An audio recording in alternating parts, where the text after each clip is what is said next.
नमस्कार मित्रांनो, महाराष्ट्रातील सातारा जिल्हा हा अनेक वैशिष्ट्यपूर्ण गोष्टींसाठी जगभरात प्रसिद्ध आहे। त्यातीलच एक महत्त्वाचं आणि वैशिष्ट्यपूर्ण ठिकाण म्हणजे पाटण तालुक्यातील कोयना नगर धरण। कोयना नगर धरण हे भारतातील सर्वात मोठ्या आणि महत्त्वाच्या जलविद्युत प्रकल्पांपैकी एक धरण आहे। सातारा जिल्ह्यातील कोयना नदीवर बांधलेले हे धरण कोयना जलाशय किंवा शिवसागर जलाशय म्हणूनही ओळखले जाते।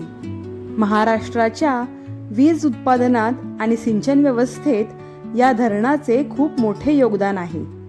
ब्रिटिश काळातच कोयना नदीच्या पाण्याचा उपयोग करण्याची कल्पना मांडली गेली होती। सह्याद्री पर्वतरांगांमध्ये मोठ्या प्रमाणात पाऊस पडत असल्याने येथे जलविद्युत प्रकल्प उभारण्याची शक्यता अभ्यासली गेली। स्वातंत्र्यानंतर महाराष्ट्राच्या औद्योगिक विकासासाठी मोठ्या प्रमाणात वीज आवश्यक होती, त्यामुळे कोयना प्रकल्पाला प्राधान्य देण्यात आले। धरणाचे प्रत्यक्ष बांधकाम 1950च्या दशकात सुरू झाले आणि 1964 मध्ये या धरणाचे बांधकाम पूर्ण झाले आणि जलसाठा सुरू झाला। त्या काळात हा भारतातील सर्वात मोठ्या अभियांत्रिकी प्रकल्पांपैकी एक प्रकल्प मानला जात होता। आज या प्रकल्पातून महाराष्ट्राला सुमारे 1900 मेगावॅटपेक्षाही अधिक वीज पुरवठा होत आहे। महाराष्ट्रातील प्रमुख जलविद्युत स्रोतांपैकी एक असलेले हे धरण पूर नियंत्रणातही मदत करते। त्याचबरोबर शेती आणि पाणी पुरवठ्यासाठीही अत्यंत उपयोगी आहे। शिवाय पर्यटनासाठीही कोयना नदीचा परिसर अत्यंत प्रसिद्ध आहे।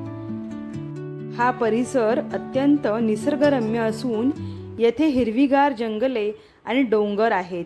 जवळच कोयना वन्यजीव अभयारण्य आणि सह्याद्री व्याघ्र प्रकल्प यांसारखी महत्त्वाची ठिकाणेही आहेत। हे प्रकल्प जैवविविधतेसाठी प्रसिद्ध आहेत, तर सह्याद्रीच्या कुशीत लपलेली ही किमया बघायला सर्वांनी या स्थळाला एकदा नक्की भेट दिली पाहिजे। आणि हो, माहिती आवडली असल्यास व्हिडिओला लाईक करा आणि चॅनलला सबस्क्राईब करा। धन्यवाद।